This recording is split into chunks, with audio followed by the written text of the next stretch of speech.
we needed to get out, and Ryan said to me, let's get to the beach.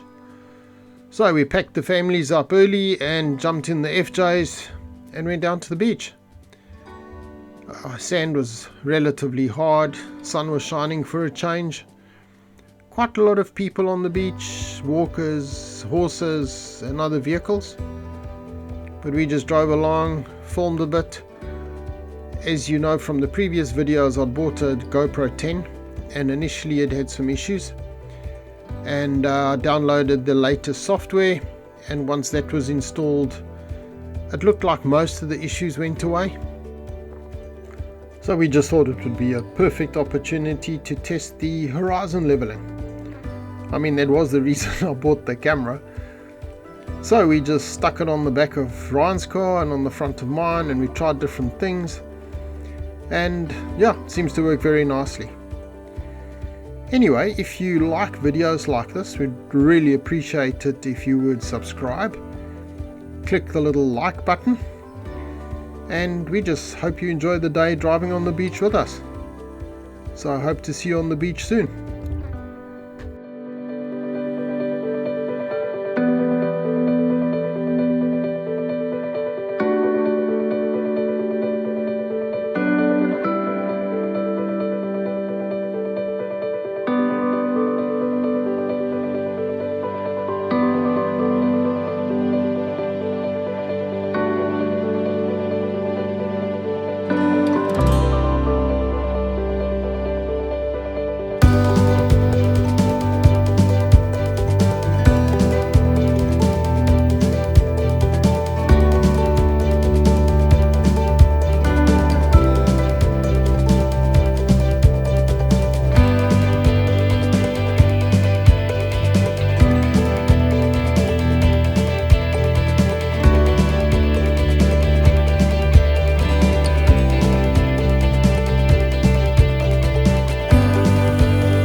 I'm just sitting here. I got time. It's clear to see from up here. The world seems small. We can sit together. It's so beautiful, you and me. We meant to be in the great outdoors, forever free.